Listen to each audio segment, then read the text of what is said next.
Ben sana domuzu yalattırırım. Ben gücüm. Her şeyi Her yaptırırım. şey beyaz, saf. Arkadaşı yani Rachel vuruluyor, başkalarının arabasını çalıyor, adamın köpeğini çalıyor. Şişkoyum, şişko şişkoya, işte şişko der. Ondan sonra bizim için matematiği aynı zamanda senaryoya da işlemiş. evet oradaki. Çünkü o pimpon topunun Aynen. hızı aynı zamanda ama ev yıkılmıyor.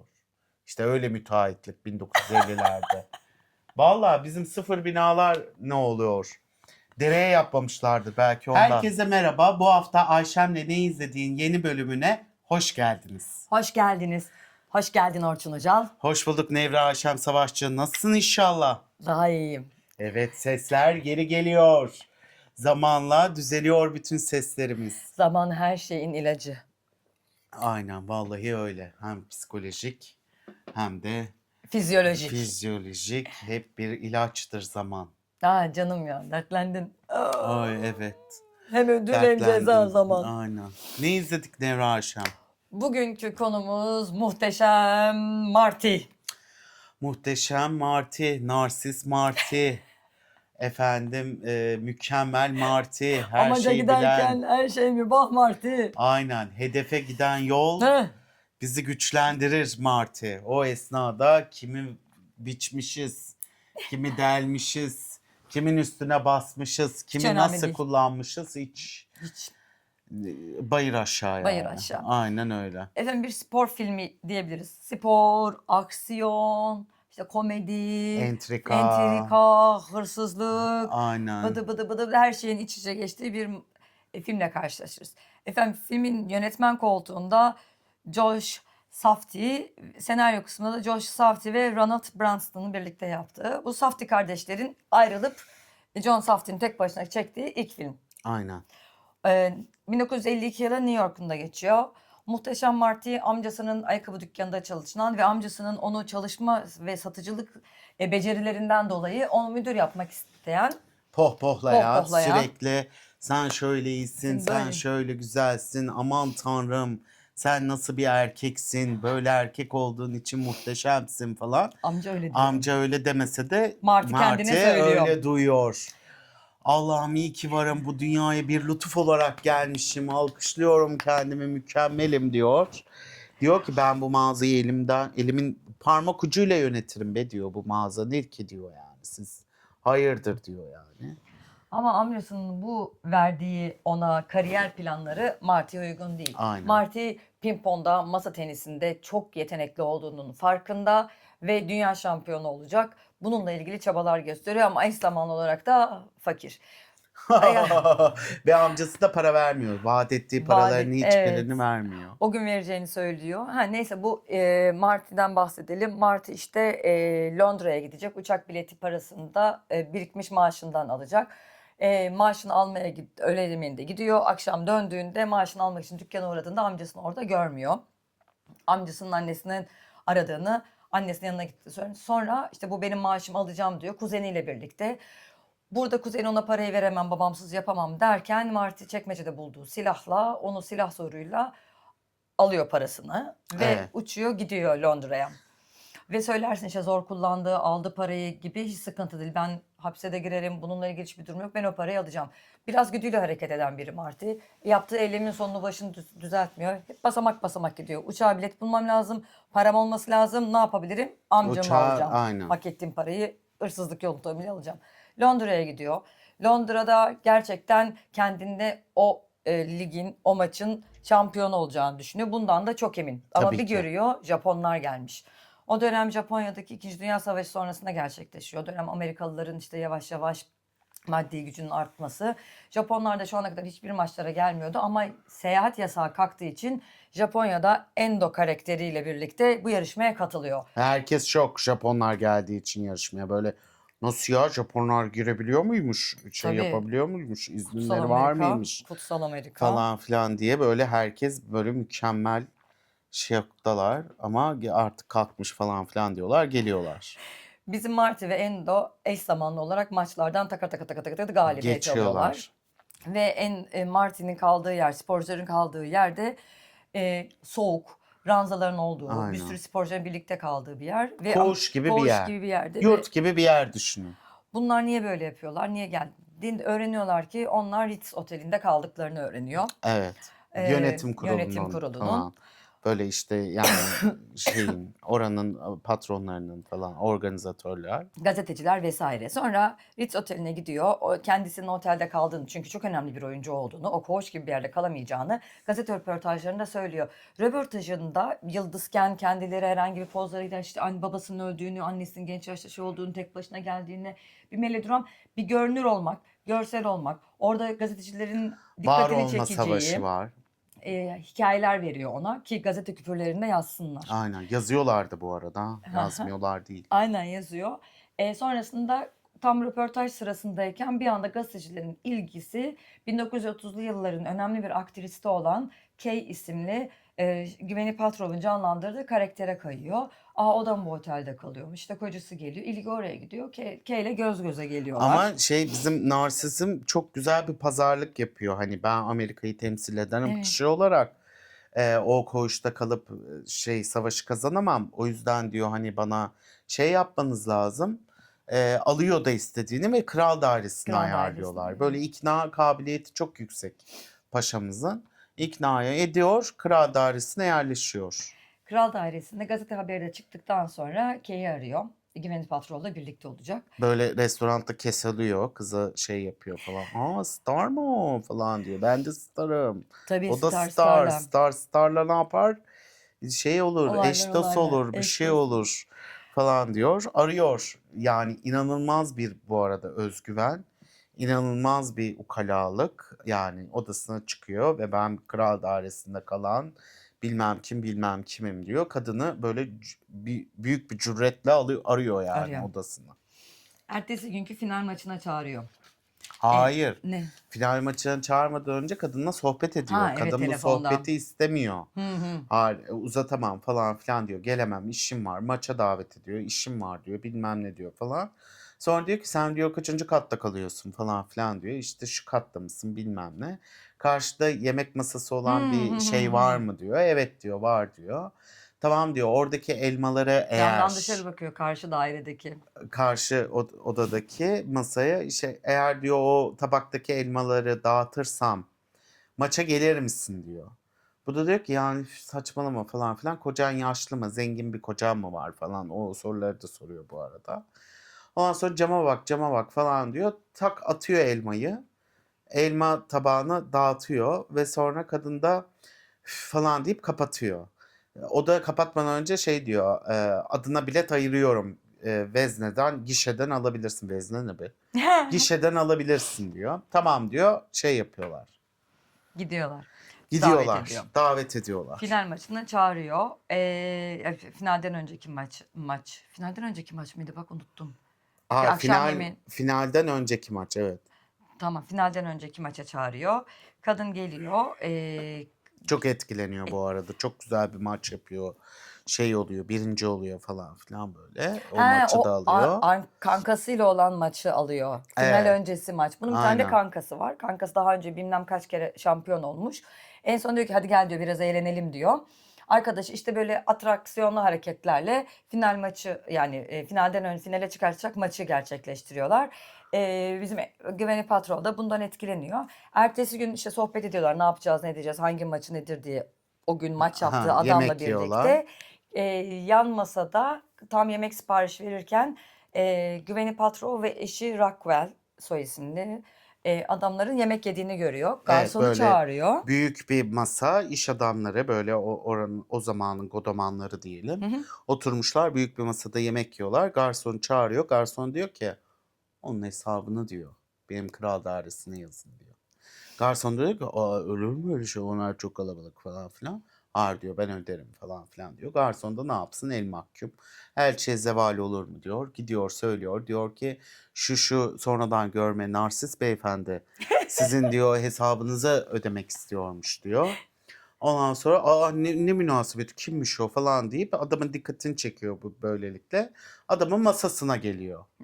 Sen diyor hayırdır kardeş diyor. Sen benim hesabımı nasıl ödeyebilirsin? Dünkü çocuk. Sen diyor daha hani Dün sen gitmemiş delikanlı. tabii canım sen vitaminken biz yaşıyorduk diyor. Sen hayırdır diyor. Ondan sonra çocuk da diyor ki işte diyor ben ünlü bir sporcuyum falan filan diyor. Masa tenisi ne sporcusun? Masa tenisi. Masa tenisi spor mu ya diyor. Böyle hani bu kadar ciddiye almayın falan filan. İşte diyor sizin kalemleriniz. Hı. Sizin işte o şeyler, Mürekkepleriniz. mürekkepleriniz Teşekkür bize ediyor. işte Önce abi ha. o kadar kibirli ki. Öncelikle diyor ben size teşekkür ederim verdiğiniz mürekkeple kalemler ne kadar kaliteli. Böyle bir kalem yaptığınız için vesaire. Adamı Aynen biz de yıkıyor, onları yağlıyor. kullanıyoruz falan Hı. filan. İşte diyor böyle güzel adam da falan yapıyor böyle adamın hiç şeyinde değil. Umru değil. Emin Tınlamıyor. misin diyor bizim hesabı sana kilitleyeceğiz ama diyor emin misin bak kalabalığız falan filan. O da diyor ki nedir ya diyor. Sen Allah Allah para mı kazanıyorsun ki hani böyle şeylerden. Var diyor 3-5 bir şeyim Samer rahat ol diyor. Tamam diyor gidiyorlar. Sonra ertesi gün final Maçımı izle maçına. diyor. Ha. Maçımız ertesi gün final maçı. Aynen final Endo ile maçına birlikte geliyoruz. olacakları maç. Gwyneth Paltrow başka bir yerde. Bu godomanlarla birlikte geliyor başka bir yerde. Tabii bunlar jüri üyesi gibi böyle oturuyorlar. Böyle hadi diyorlar oynayalım falan. Hadi diyorlar oynayın. Yazı tura da kaybediyor ve büyük bir motivasyon eksikliğiyle başlıyor. Aynen Marty. servisi Japonya'ya kaptırıyor. Ve birkaç tak tak tak tak tak tak tak Japon alıyor. Endo gidiyor puanları alıyor. Japon'un çünkü oynama stili çok ilginç. sessiz ve çok stratejik ve çok hızlı Amerikalılara göre. Ve onu çözene kadar zaten ilk seti kaybediyor. Yani hani böyle ulan bunun temposu diyor. Allah Allah diyor bir toplanın diyor falan filan hani böyle şey oluyor ve her sayı kaybettikten sonra böyle sinir kat sayısı çünkü narsist olduğu için ben nasıl kaybedebilirim? Benim bunu aşağı çekmem gerekirdi. Ben bu çocuğu aşağı çekemedim. Bu çocuk beni aşağı çekiyor. Nasıl olabilir diyor. Hayatında ilk defa karşılaştığı bir şey olduğu için kendisine. Çocuk bir anda Allah kontrol de edemiyor. Ne yapacağını şaşırıyor falan. Bu esnada da bir tane komşusu Madigudisi'ni de şey yapıyor. Ha evet. Buraya Londra'ya Madigudisi'yle o gelmeden ayakkabıcı önce da. Rachel diye biri var komşusu çocukluk arkadaşım diyor. Rachel'le ayakkabı dükkanında birlikte oluyor. Ve Rachel ayakkabı dükkanında birlikte olduğunda hamile kalıyor. Evet Ve orada onu da görüntülerde gösterdi. spermi yumurtayı döllemesi, yumurtayı da vesaire Yumurtanın bir onlar anda da ışık açılış parlaması sahnelerinde falan. var. Aynen. Bu esnada bunlar böyle maç yaparken falan kadın öyle göbeği büyük böyle şey anlamında arada flashback geliyordu diye hatırlıyorum. Böyle bir şeyler vardı gibi geldi. Geri döndüğünde, Ha. 8 ay sonra geri geldiğinde Ondan sonra karşılaşıyor bu onunla. maçı Kaybediyor bizim. kaybediyor. Ve raketi Japonların ünlü bir normal sert raket değil. Top rakete çarptığında sesi duymakta zorlanıyor. Böylece göz takibi olmak durumunda. Evet. Yani duyu organlarına işte kulağa duyma şeyini kullanamıyor ve bunun bahanesiyle kendini yerden yere atıyor. Böyle saçma şey mi olur? Siz bunu nasıl kabul edersiniz? Orayı tekmeliyor, burayı tekmeliyor, hakem ediyor, senin diyor şey yapanı buraya koyanı bilmem ne. Tam böyle Türkiye futbolu gibi. Böyle hakeme sataşan Caner diye bir futbolcu vardı böyle. Her takımda oynayıp her hakeme de böyle şey pislik yapardı o. Evet. Kulakların sonra çınlasın. kulakların Caner, çınlasın. Caner. Çınar mı öyle sarışındır bir de. Ondan sonra onun gibi yani bir anda öyle çirkefleşiyor falan şöyle oluyor böyle kavgacı bir tipe dönüşüyor. Orayı burayı tekmeliyor bilmem ne. Böyle kaynar su dökülüyor adamın başından aşağı. Ondan sonra artık diyor yapacak bir şey yok hadi diyor kardeş diyor sen şey yapma diyor. Ama ve lakin işte Paris'e davet ediyor Rockwell. Rockwell'le Paris'te mi? Neyse. Evet Ama Paris'teler. Paris'teki bir maç sonrasında ya da bir şeye gittiğinde. Çocuğu da gör ha, sanki çok zenginmiş gibi ha. ay. İnanılmaz yani hani hiç öyle bir şey yok. Bu arada geçimini sağlamak için bu finale kaldığı maçı oynadığı arkadaşıyla birlikte basketbol maçları arasında masa tenisi çıkartılıyor ve masa tenisinde onlara biraz şey yapıyor. Orada sirk gösterileri gibi şov yapıyorlar işte tak tak tak bazen iki topla birlikte oynuyorlar hatta öyle var. Paris'e gittiğinde Rockwell'le de görüştüklerine Rockwell diyor ki böyle böyle Japonya'ya götürürüm ben seni orada dünya şampiyonası var ya da işte maç için orada Endo ile tekrar oynamanı istiyorum diyor ama diyor Rockwell sponsorluğunda Ve kazandığım maçı kaybetmeni istiyorum diyor. Aynen. Çünkü Japonlar benim mürekkebimi alıyorlar ama daha fazla alsınlar. Kazanırsa almaz diyor. O da reddediyor. Adam diyor ki sen kimsin diyor. Kenarda diyor soytarı gibi gösteri yapıyorsun. Ondan mı para kazanacaksın? O zaman diyor gururun yok mu diyor. Benim bir itibarım var diyor. İtibarın orada oynarken bıdır bıdır başka bir şey Bir elinde. de $1000 veririm diyor. Ha, ama biz gösteri yapıyoruz. Adam diyor hayır diyor, reddediyorum. Kabul etmiyorum senin $1000 teklifini diyor. konuşuruz falan diyor böyle. Bir aşağılıyor $1000. Ha. Ondan sonra o adamın teklifini reddediyor. Sonra maçlarda yapıyoruz. En son artık bir fok balığıyla birlikte masa tenisi yaparken bizim Martin'in böyle fok balığına baktığını görüyoruz. Ve eve geri dönüyor. Kazandığı parayla birlikte işte şeye gidecek, Allah Japonya'ya kahretsin gidecek. diyor. Ha, evet ne yapıyorum ben burada diyor. Tamam diyor, Japonya'da varım diyor. Sonra annesi geliyor. Annesi diyor ki sen diyor hiç kimse yokken bir duş al diyor. O da annesi sözünü dinliyor. Duşa giriyor. Amca geliyor. Sen benim paramı çaldın diye polise rüşvet vermiş. Polis onu tutuklamaya kalkıyor. Böyle zorla almışsın bilmem ne. Gidiyor cüzdanın şeyinden, Bavulundan. bavulundan parayı alıyor. Bu para benim diyor. Böyle bir deste para var. Aha, sonra tamam diyor geldim diyor. Annene ben bakamam artık. Sen artık bir yetişkin ol, büyü. Annen her doktora Kiranı götür öde, bilmem neyini yap. diyor. O da tamam okey diyor. Giyinip geleyim diyor. Havlularla yakalıyorlar çünkü. Tam o zaman giyinip geldiğinde kaçıyor. Anlıyor polisler bunu. Orada Polislerin 2 kere peşine düşüyor. affettim, mahvettim bilmem ne, işte sen ayakkabı mağazasına gene müdür olacaksın. Hı. Müdür olmalısın.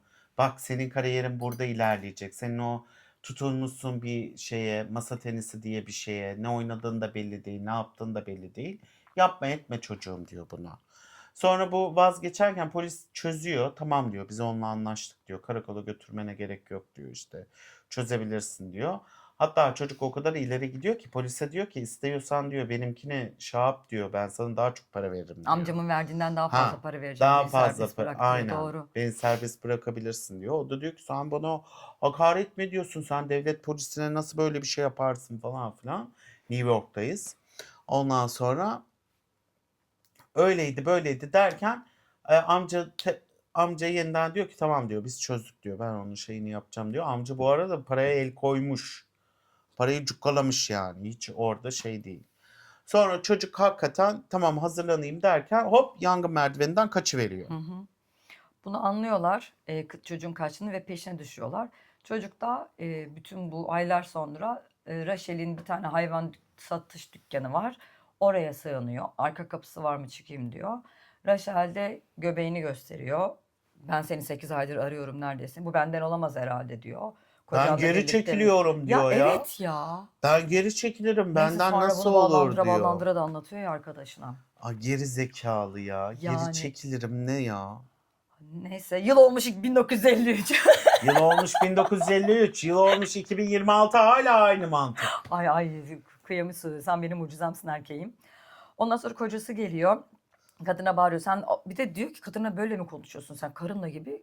Böyle kadınla Sert öyle çıkıyor. konuşulamaz. İşte Sen bunu karına bu şekilde davranamazsın diyor. Öyle diyor, kendine gel diyor ya. tartaklıyor. Ha, Adam da tartaklıyor polisleri falan. çağırıyor. O zaman Rockwell kaçıyor. Diyor ki ben ne yapayım ne edeyim diyor. Bunun bir tane arkadaşı var daha önce fake maçlar düzenlemişler. Yani kendisinin çok usta olduğunu göstermeyip atılan ortaya koyulan iddialardan para kazandıkları bir yer var. Aynen. O arkadaşını çağırıyor. Para al gel, paraya ihtiyacımız var. Tezgahı kuruyorlar. Giriyorlar içeri takır takır takır takır takır. Hayır, bu arada şey oluyor. Ha evet, tamam. Otele Ha, ondan otele önce. önden önce Ha. gidiyorlar. Otele gidiyorlar şimdi, arkadaşını Ha, açıyor evde de. diyor ki para al diyor, otele gel diyor. Hani bir tane otel bulmamız lazım diyor. Yanına diyor keş al diyor, benim hiç param yok Doğru diyor. otele geliyorlar. İş yerinden de izin al diyor. Bu da diyor ki işte öyleydi böyleydi. Tamam diyorlar, buluşuyorlar. Çocuk bir geliyor, sadece yanımda $10 var diyor. Sonra şeye gidiyor, işte bana bir oda lazım diyor. $5 diyor adam. Adam şeyi görünce, Paraları. siyahiyi görünce $5 diyor, siyahiyi görünce. O da diyor ki daha demin $3'du, nasıl $5 oldu, saçmalama diyor. Hayır diyor, şimdi o zaman diyor banyo yapmak istiyorsan diyor banyosuz olan Hı hı. şey diyor. Hayır diyor, delirme, öyle saçma şey mi olur falan filan. Sonra $4 bağlıyorlar.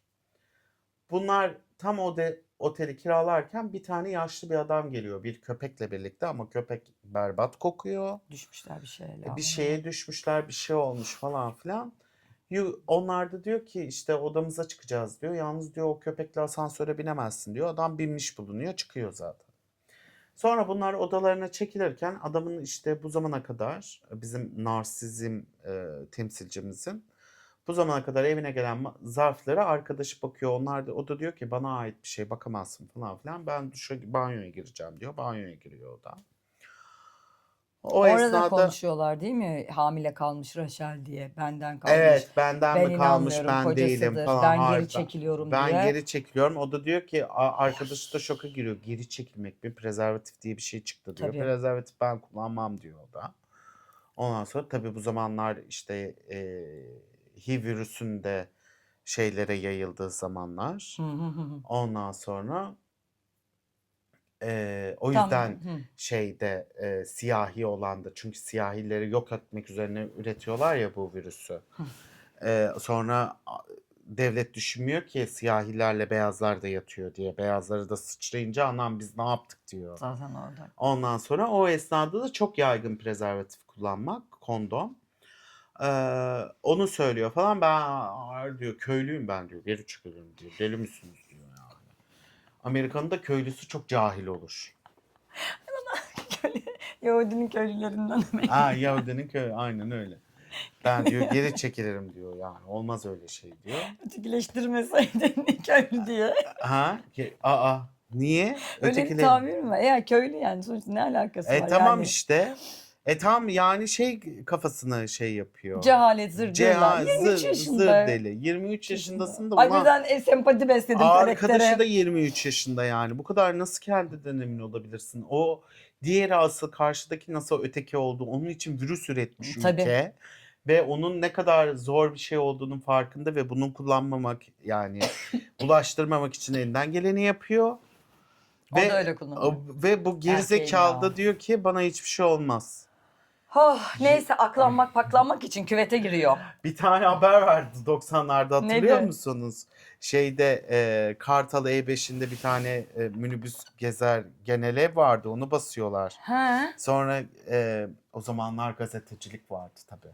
Bir gazetecimiz şey kılığına giriyordu o pazarlık yapma kılığına. Diyordu ki yalnız bende diyordu virüs vardı diyordu. Aman ne olacak canım yiğidin ölümü arpadan olsun diyordu. Ne diyorsun? Tabii o Cehalet skandal olmuştu. gırla. Tabii. Cehalet Bir gırla. şey olmaz diyordu. Pek Olur bir mu yere öyle gelmedik şey hala falan. aynı şey. Tabii ki ise. Ondan sonra neyse işte bunları konuşurken falan Küvete düşüyor. giriyor. Küvete girdiğinde de Ritz otelinden buna şey geliyor. Yaptığı işte Ha, suite'te kalıyor ya. suite'te kaldığı için $1500 para geliyor hani bunu ödedi. Ceza yani. gibi de hatta maça çıkamayacak Japonya'ya Aynen. gidemeyecek değil mi Tokyo'ya? Neyse küvetle birlikteyken küvet küt alt kata düşüyor. Alt katta küvette ne var? Bu bizim amcamız köpeğini yıkıyor. Adamın kolunun üstüne düşüyor küvet. Ne oluyor ne bitiyor? Bütün tır ayağa kalkıyor. O ambulanslar geliyor. Adam sürekli veterinere götürün doktorumu. Veterinere götürün köpeğimi diyor. Doktoru veterinere götürün. Doktoru veterinere götür. Veterinere doktora götür. Aynen. Köpeğim gitti gidiyor. Al cebinden para. Otel sahibine söylüyor. Otel sahibi diyor ben buraya başarı gidemem diyor. Geliyorlar adamın kolunu falan sarıyorlar. Bir tane daha şey yapacaklar neyse bağladıkları. Ondan sonra bizim Martı'yı görüyor. Götür diyor. Al diyor veteriner parası şu kadar. Sen de bunu götürme parası diyor. Şu çantanı al diyor. Martı çantayı bir açıyor. Oo keş. Alıyor paraları. Tamam diyor. Bizim diyor Çok akşam zengin. akşam diyor pıt pıt yaparken iddia için koyacağımız paralar İddiaya var diyor. çıktı. Oradan köpeği veterinere iplemiyorlar. Götür gidiyorlar şeye. Pimpon oynayıp para Evet. kazanacakları yere geliyorlar. Tabii ki orada herkesi kandırıp parayı alıyorlar.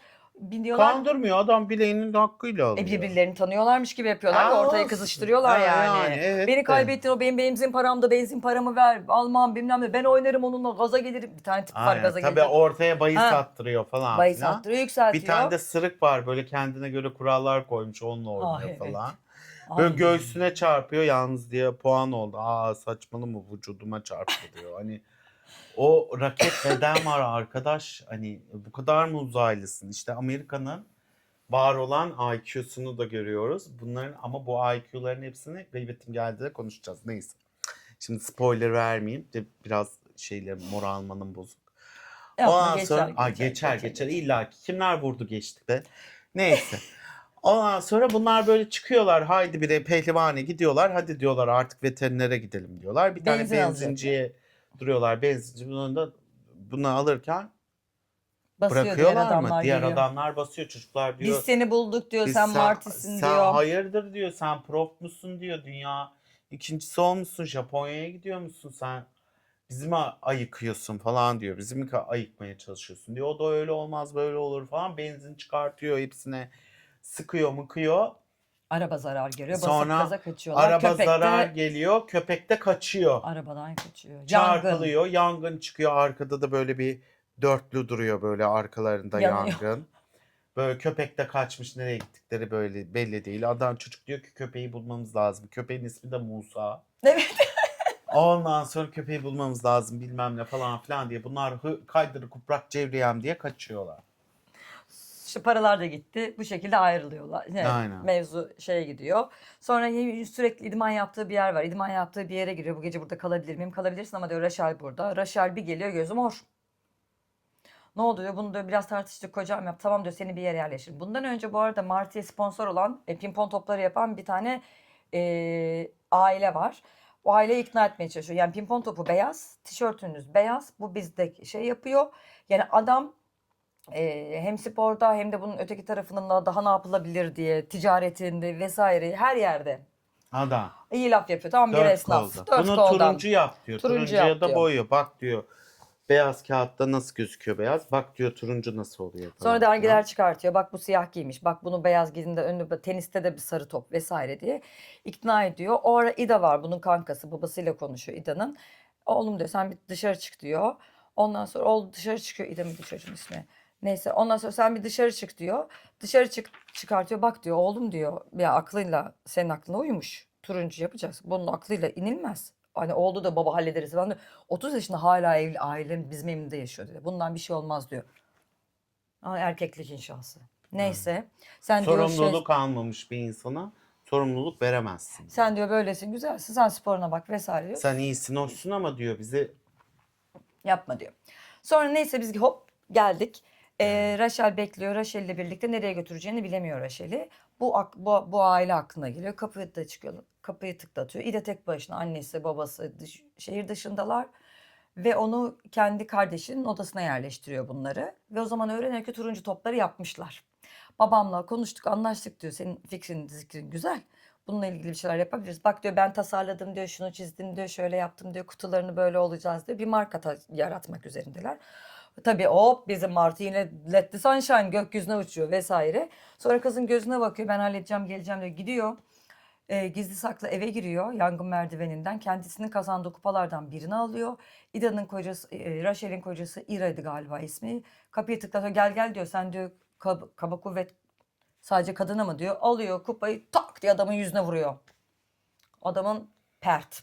sen diyor senden güçsüze nasıl vurursun diyor. Hop diyor yapıştırıyor bir tane gidiyor. Zaten yani kızın kocası zaten hep şüpheleniyor bunların arasında bir şey olduğunu yani. Hani Çocukluk arkadaşlık aynen. yetiştiriyorlar. Çok iyi arkadaş best friendiz diyor. Ondan sonra eş zamanlı ondan sonra ne oldu? Ve parayı nasıl bulabileceğini bilemediği için Rockwell'e geri dönüyor götün. Ben diyor Rockwell'e geri döneyim bana paramı versin diyor. Aynen. Ben onunla işbirliği yaparım diyor. Rockwell de o sıra bütün parasını karısını tekrar bir tiyatro oyununda çıkartmak, tekrar sahneye çıkartmak için harcıyor. Bu da sekreteri kandırıp tiyatronun adresini öğrenip tiyatroya gidiyor. Adam orada ikna etmeye çalışıyor. Önce Kadının kulesine kadını giriyor. Hı hı. Diyor ki Kay ben görüyor. seninle sevişirken diyor bir tane O sonrasında şeyin.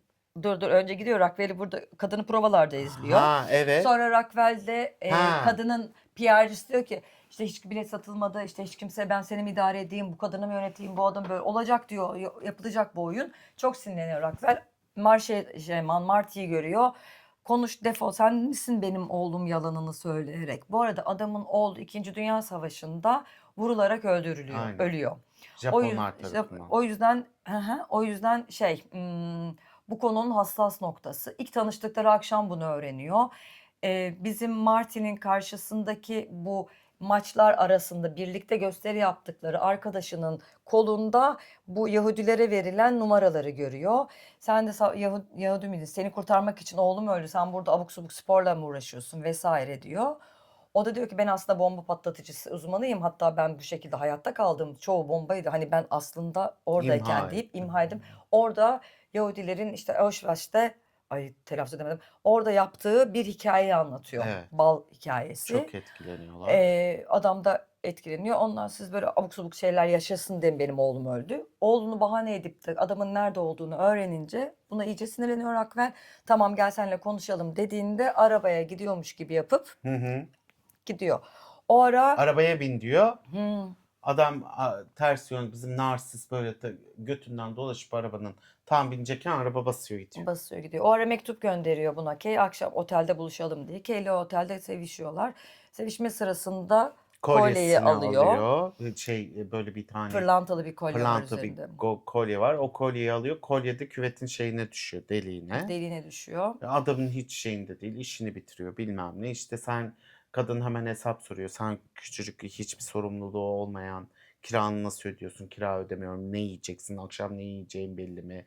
İşte şöyle mi böyle mi derken. İşte rasyonel bir kadın Aynen hani kadın girişmiş. rasyonel yani. Çocuğum hani önce çocuk da şey diyor annem gibi konuştum falan filan diyor. Çünkü diyor çocuksun Çocuk. diyor. Buraya kadar tırmanmasının sebebi o kocasıyla PR'cının konuşmalarını duyması. Hı hı. Kocanın parasıyla böyle oyunlarda Aynen. oynamak kolay gibi deyince kadın orada zaten Tırnaklarını düşmek çıkartıyor. için düşüyor. Yani hayatı düşüşe geçmiş kariyeri. O çocuğu da bu şekilde cümlelerle sen düşürmeye çalışıyor. Sonra bizim alıyor kolyeyi otelin şeyini çağırarak, tesisatçısını Aynen çağırarak benim diyor kolyeyi kolyem alıyor. düştü diyor. Kolyeyi çıkartıyorlar gidiyor kuyumcuya Sahte bozdurmak için. tiyatro Diyor ki bu kolyesi. kostüm şeyi diyor. Kostüm kolyesi. Kostüm kolyesi diyor. Bundan diyor bir çocuk olmaz diyor. Diyor şoka giriyor herkes. Hı hı. Çocuk böyle nasıl 2 dolar vereyim istiyorsan diyor. İşte aman diyor şeyle mi uğraşacağım diyor. Sonra bu gitti hemen hop rotayı başka bir tarafa çeviriyor. Köpek kaçtığında köpeğin tasması adamda kaldı bizim Martı'da. Evet. Tasmadaki numarayı görünce diyor ki bu köpek için bir tane ödül verirler. Aynen adam diyor zengin diyor. Zengin diyor. Arıyor arkadaşını, Rachel'le konuşuyor. Arkadaşını dışarı gönder, arabanın anahtarını çal ve buraya gel. Bir köpeği bulmamız gerekiyor. Rachel de arabayı çalıp geliyor. Köpeğin bir tarafından alıkonulduğu öğreniliyor. Adam da köpeği vermek istemiyor. Hatta silahla bunlara karşı geliyor. Aynen. İlk önce eve gidiyorlar. Şimdi bir tamirciye gidiyorlar. Diyorlar ki bizim burada köpeğimiz kayboldu. Onlar da diyor ki biz diyor köpek bulmadık diyor. Sonra böyle narsist de biraz içgüdüsü de kuvvetli bir narsist. Şöyle bir dönüveriyor. Orada diyor bir tane çiftçi evi var diyor. Bence oradadır diyor. Zaten köpek de çok diyor. Sonra oraya gidiyorlar. Evde kimse yok. Bir bakıyorlar Musa havlıyor. Musa bilmem ne falan. Hadi oğlum çıkalım falan. Adam işte şeyi kırıyor. Narsist camı kırıyor, kolu kırıyor. Gidiyor Musa böyle çığlık çığlığa. Musa daha bile bağıran bir tip. Ondan sonra çığlık çığlığa bağırıyor. Oğlum diyor benim diyor ne bağırıyorsun diyor. Deli misin? Hadi gidelim falan filan derken çiftçi geliyor. Çiftçi diyor ki siz hayırdır nasıl yardımcı olabilirim hanımefendi size diyor. Bizim diyor bir tane kayıp köpeğimiz vardı. Köpek yok saçmalamayın diyor. Burada köpek bulunamaz diyor. Ondan sonra o esnada arkadan narsist çıkıyor. Narsist de diyor ki ama diyor sesi geliyor ben o yüzden arkaya gittim diyor. Yok canım öyle bir şey diyor hani olsa ben size söylerim. Hayır ısrar ediyor falan. Tamam diyor kanka diyor gel diyor ben sana içeride göstereceğim köpeği diyor. Sonra tamam diyorlar. Bunlar evin içine girerken adam tüfekle bir çıkıyor. Sizin diyor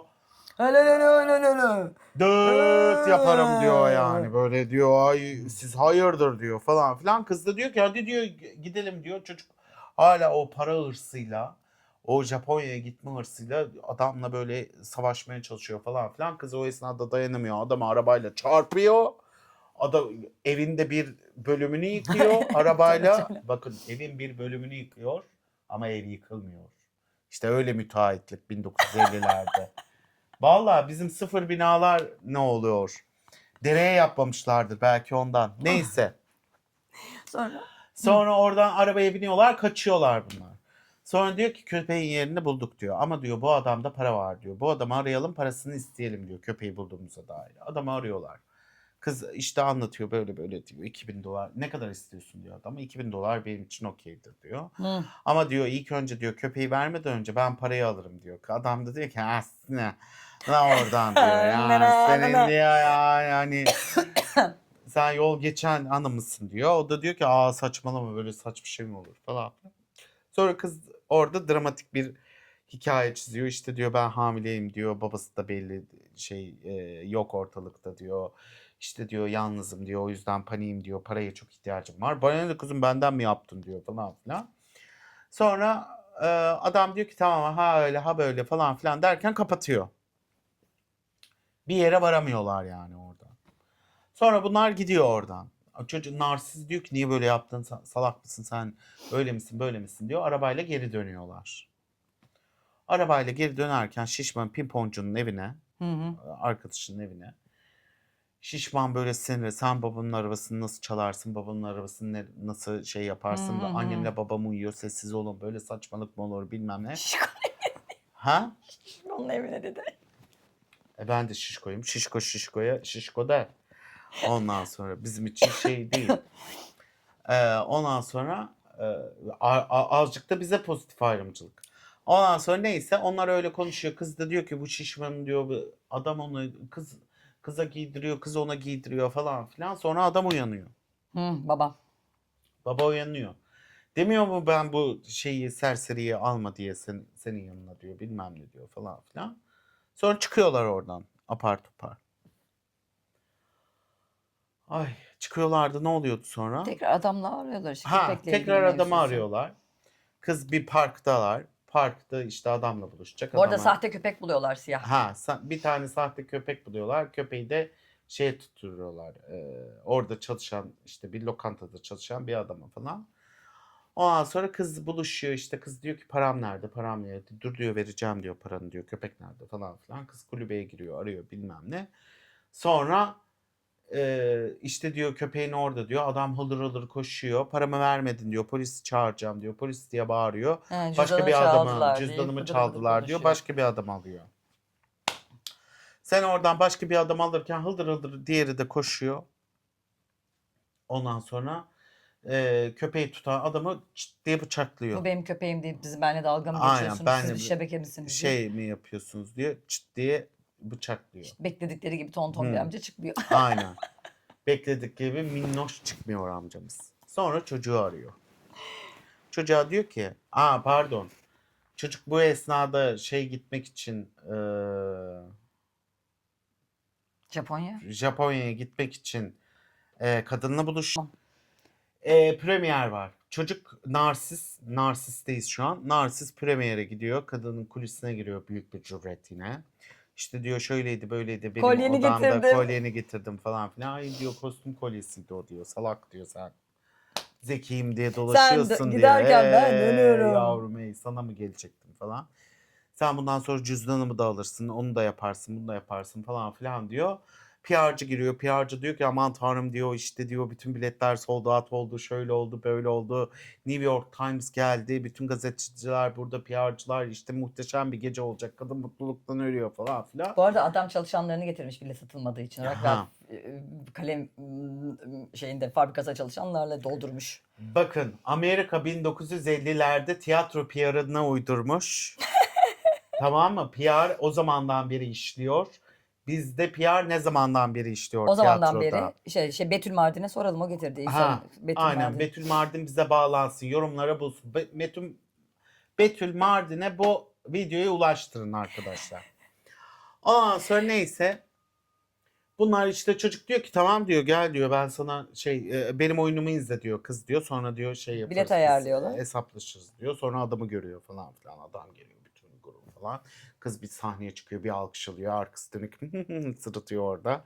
Bir tiyatrocunun masumane mutluluğu. Ondan sonra oyun bitiyor. Ona yine bir şey geliyor. Otelde buluşacağız diye. Nerede buluşma yeri diyor. Bir tane buluşuyorlar. Central Park'ta buluşalım Parkta diyor. buluşalım diyorlar. Çünkü kadın zengin olduğu için Central Park'ın karşısında bir villada oturuyor. Ve partisi var.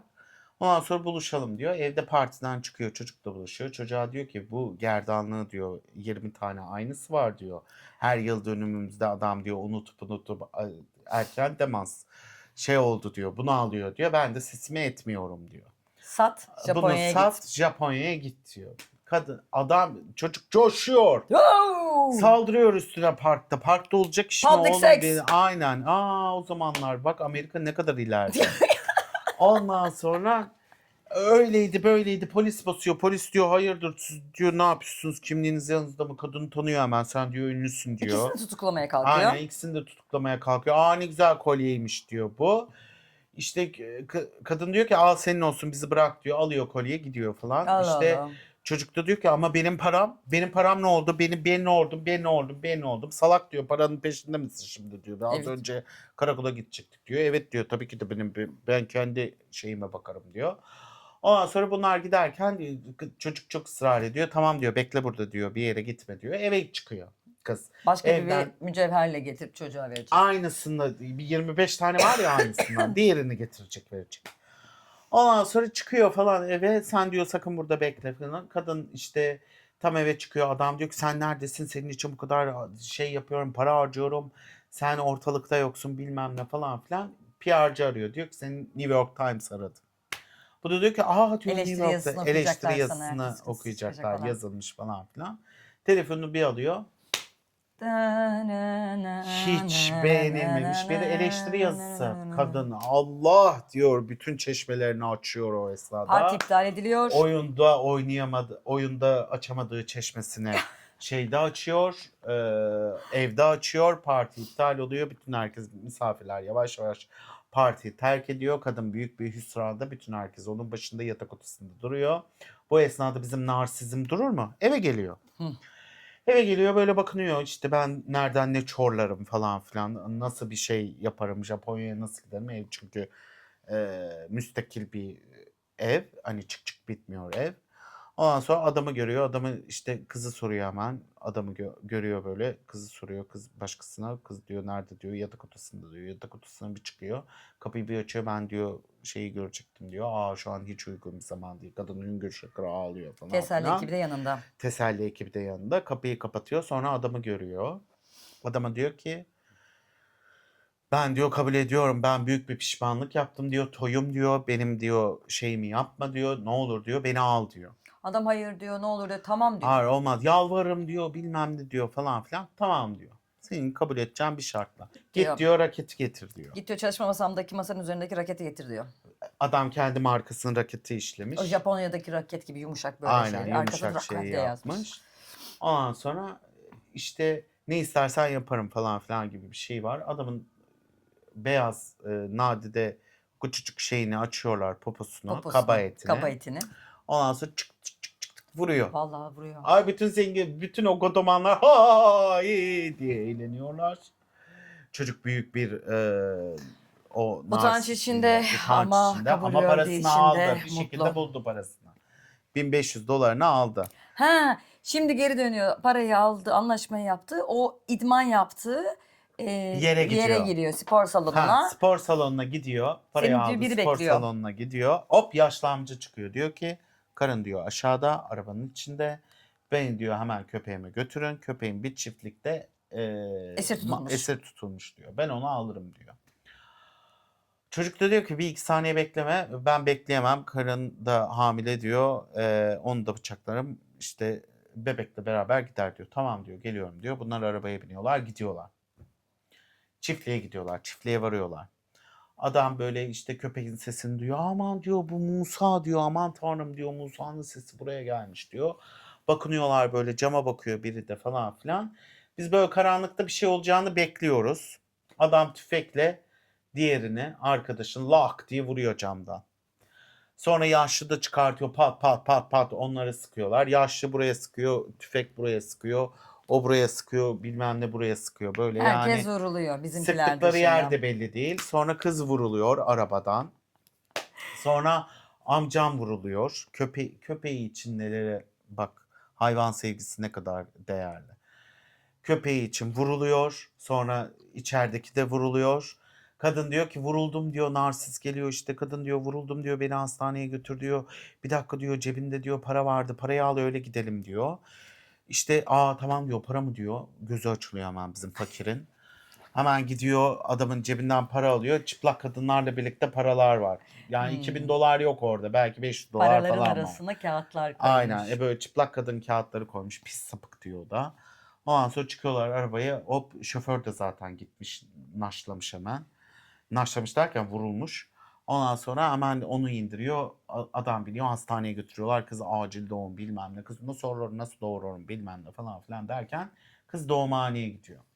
Hemen bu Bizimki da de bizim özel uçak narsizmde özel veriyorlarıyla. uçakla, bizim kalemcinin Ay orada iyilik uçağıyla. yapıyor. Para tam değil mi aldın? Zenginiz değil mi? Paramızı aldık. Hayret. Paraların aralarında kağıttan tomarı kabarttığına dair herhangi bir şey kıza söylemiyor. Yani artık demiş, zaten para bende demiş. Kız ne görecek ki Para demiş. sen, Sen diyor para bizde, şöhret şöhret bizde, bizde. bizde Sende ne ne var? var? Haydi Haydi söyle. söyle. İşte ben çekildim diyor. Benden bile ne olduğu belli olmayan çocuğu diyor. Hani tam diyor şey yapamam diyor. Bence hiç ses öyle diyordur. Ondan sonra gidiyor bu. Geldik maça. Japonya'ya gidiyor. Geldik Japonya'ya. Her tarafta Rockwell kalemleri ve bizim Endo'muz karşısında. Endo'nun yorulmasını bekliyor. Sıraya giriyor. Geri Aynen. giriyor. Sıraya giriyor şapkayla birlikte. En son Endo herkese maç yapıyor hepsini. En son geldi. Tada ben varım. Hoş geldin. Bittin. Nasılsın? Süper Şöyle beke. misin, İnşallah böyle misin maşallah abi? geliz. Ve maç başlıyor. Takır takır takır takır. Bu arada hani çevirilerde adamı gaza getirmek için ve onun başarısız olması için Japonya'dan çevirmen de Rockwell'in adamı. Aynen. Orada Amerikan askerleri de var izleyen. Japonya'daki askerler de var. Halk vesaire kamuya açık bir şekilde izleniyor. Ondan sonra yeniliyor. Yeniliyor. Ve yenildiğinde bunu yapamıyor ve açıklıyor. Ben diyor yenilmem için bana para verdiler. Şöyle yaptılar, böyle yaptılar. Şimdi gerçek maçı oynayacağız. Ne olur? Ha bu arada domuzu getir diyor. Yenilirsen domuzu öpeceksin falan diye. Böyle artık iyice orayı bir karnaval havası, bir sirk. İyice işte bu godamanların işte paramı verdin sana Eğlenme istediğimi aracı. eğlenceleşlerine gidiyor. Ve ondan sonra da şalteri atıyor. Bir maç daha lütfen İda diyor. Ve kırana kıran maçta Hayır. İlk önce seyircileri gaza getiriyor. tabii Diyor tabii tabii. ki bana diyor para verdikleri için ben bilerek yenildim diyor. Gerçek maç izlemek sizin hakkınız diyor. Gerçek maça var mısınız diyor. Diyor. Bütün herkes şok oluyor falan filan, böyle ara veriyor, coşturuyor bilmem ne falan filan. Ben diyor yoksa yenilmesem ben bunu hemen alırım diyor. Tabii. Ondan sonra gidiyor. İşte bu esnada adamla konuşuyorlar. Adam diyor sen 3 kuruş bile hiçbir şey Adam yanına geliyor. alamayacaksın diyor. Özel uçağımı da kullanamayacaksın diyor. Tabii. Sen burada kaldın diyor.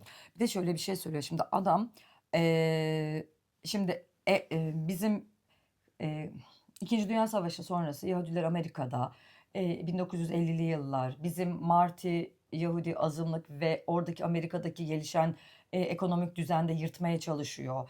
Emek olarak bir yere gelemeyeceğinin farkında. Hem kendinin gücünün de farkında.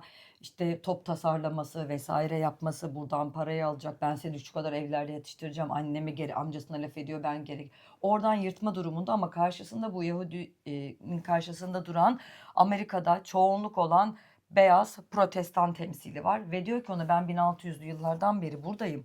Vampir gibiyim, sürekli geçiyorum. 1600'lü yıllar işte Amerika'nın yeni keşfi, herkes şeye çökmek. Yani bizim soyumuz, biz temsilim benim hep vardı, hep de var olacak. Sen kimsin, daha yeni geldin diyor. Yani orada hem o ırksal olarak adam zaten şey ya, sizin benim oğlum böyle öldü. İşte ben bu kadar varım. Senin popona şaplak atarım. Ben sana domuzu yalattırırım. Ben gücüm, Her şeyi her şeyim yaptırırım. beyaz, saf, Amerikalıyım, güç Aynen. bende falan. Ondan sonra Trump'ın 1950'ler versiyonu. öyleler mevzusunu söyledikten sonra da bu da bende varım. Yani öyle bir konuşmadan sonra da bunları da söylüyor. Kalemleri kırıyorlar Aynen, karşılıklı. kalemleri kırıyorlar. Ve dönüyor olay şeye geliyor. Maça dönüyor. Gerçek maçı oynanıyor. Gerçek maçta tabii ki de bizim narsistimiz kazanıyor. Kazandıktan sonra Japonlar büyük bir hüsran içinde. Amerikan askerleri büyük bir Hem de nasıl bir şeyler. zevk içinde. Adam da tabii büyük bir hüsran içinde. Çünkü kalemleri daha az satılacak diye düşünüyor. Adamın da derdi. Öyle. Ondan sonra Amerikalı askerlerin uçağıyla Savaş birlikte uçağıyla geri birlikte dönüyor, geri savaş dönüyorlar. uçağıyla. Ondan sonra herkes işte birbirlerini karşılıyor bilmem ne, tabii askerler senelerdir yok belki. Sonra bunlar apar topar şeye gidiyor. Hastaneye gidiyor çocuk. Aman diyor çocuğum diyor, bir anda çocuk sevgisi geliyor adama. Narsize işte diyor karısını görüyor bilmem ne, işte çocuğunu görüyor. Çocuğunu görünce ağlamaya başlıyor. Aynı ona benziyor, çirkin bir şey. Ondan sonra böyle ikisi de ağlıyor falan. Çocuk böyle susuyor. Bu diyor bu kim diyor, bu nasıl bir tip Bu diyor. kim? Yani bu nedir diyor.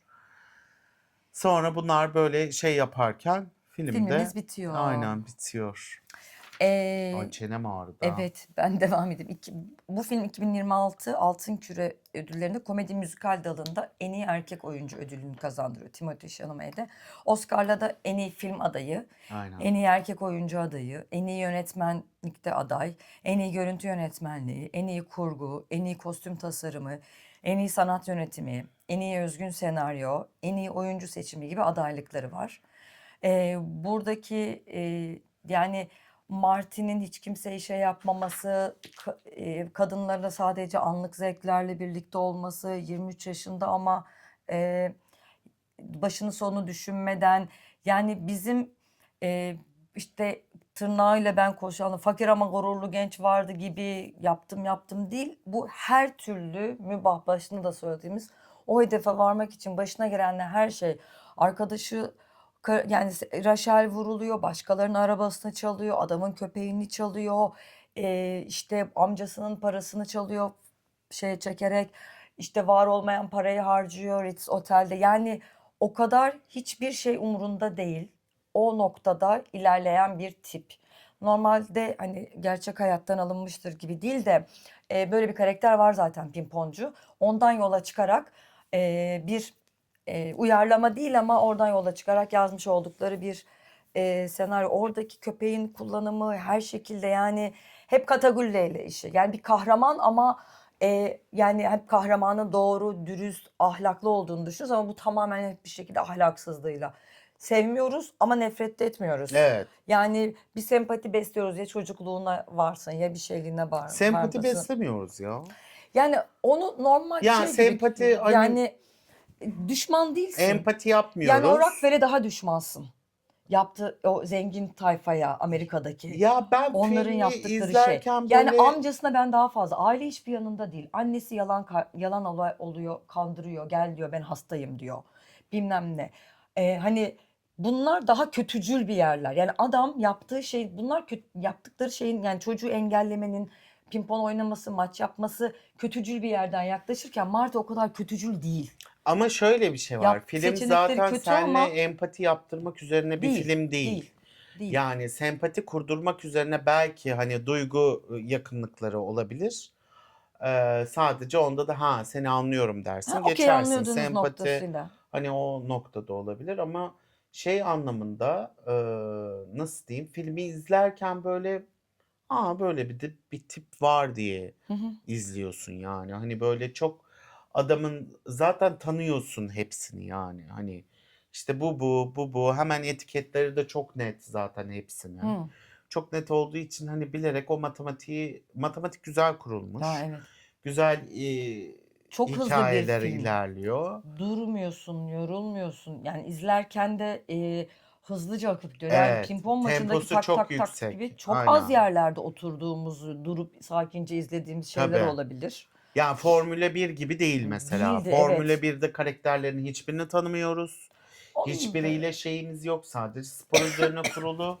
Bu da sembolikte. bir spor üzerine kurulu ama sporun matematiği aynı zamanda senaryoya da Evet, işlemiş. evet, Çünkü oradaki. o pimpon topunun Aynen. hızı aynı zamanda senaryoda da gidiyor. Aynı anda 4 hikaye falan dinliyoruz yani. Kadının hikayesi, kadınla adamın kocası, çocuğun işte ayakkabı dükkanı, sonra spor Yerinde aşkı. veriliyor her şey. Evet, Yerinde sonra veriliyor. kadının Sündürülmüyor. hikayesi, şey artistli olan Hı hı hı. hikayesi, Hı.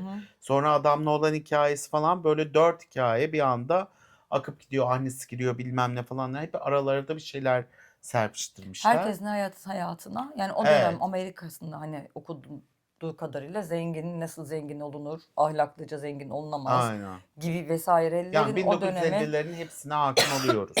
oradan orada bir şey oluyor. Sanki pimponda gelen sese göre hareket ediyorsun. O da gelene göre eyleme Hareketi. geçiyor. Evet, tabii Sürekli ek eylemde. Yani planı tam olarak, ya hedefi var ama hedef için planı yok. atıyorum 3 ay Plan şey, sonrasının bir planı hayır yok. yok. Yok. Bugün bunu yap. Tıpkı maçtaki Tamam, gibi. Her aynen. şey anlık. Anında karar vermek durumundan eyleme geçmek durumundasın. O Beklersen yönden güzel bir gidersin. O senaryo, yüzden güzel bir matematik, güzel bir karakter. O güzel bir oyunu karakter, aynen içine güzel bir sinmiş. oyun ve izlerken hakikaten böyle çok şşt diye akıp geçiyor. Atmosfer güzeldi. O New Atmosferi York. çok iyi. Aynen. Deşifre ettiğin zaman keyifli bir Evet, şey. aralardan çıkarttıklarındaki Aralardan keyifli bir şey. çıkarttıkların güzel sürprizleri var. Güzel anlık başka bir hikaye başlıyor bir yerden. Başka bir olay olurken başka bir döngüde dönüyor. O zamanki siyasi şeylerini anlıyorsun. Polisin halka nasıl davrandığını Gazetecileri anlıyorsun. nasıl kendi kenarına çekebilirsin, yanına Evet, yapabilirsin. onları anlıyorsun. Yani hani tam anlamıyla paranın gücünü, işte var olan başarının nasıl güçlenmesi gerektiğini ya da o başarıyı sahibi olanın nasıl o parayla meç etmeye çalıştığını. Ay bizim işimiz de çok zor. Ondan sonra bu esnada da bu şekilde dönüyor. Filmi ben sevdim. Hı hı. Sevmedim değil. Film böyle hakikaten en iyi film olur diyorsun. O yönden bence mesajları da gayet iyi. Ama filmi izlerken diye izliyorum. Tam o anlamıyla içine girmiyorum Hmm. yani. Dışarıdan bir Zaten adamın geçmiş diye. o anlık Aynen. işte bir işte Aynen. düşün. Tanık oluyorum yani Ee, yaşadığı şeye. Sperm yumurta ile birleştiği anda başlıyor film ve doğum olduğunda bebeği kucağına aldığıyla Aynen. bitiyor. Yani bir 9 aylık bir süreci Aynen. bize tanıklık ettiriyor. Aynen. O 9 ay süreçte neler neler yaşadı. Tabii tabii. Ve ara serimleriyle de çocuğun geçmişini az çok tahmin edebiliyorsun zaten. Tabii tabii. Küçük küçük diyaloglarla yedirmiş. Tatlış bir şeydi. Aynen tatlıştı. Valla izlemenizi tavsiye ederiz. Bu kadar. O zaman O zaman bir sonraki bölümümüzde görüşmek üzere diyorum. Hoşça kalın. hoşça kalın.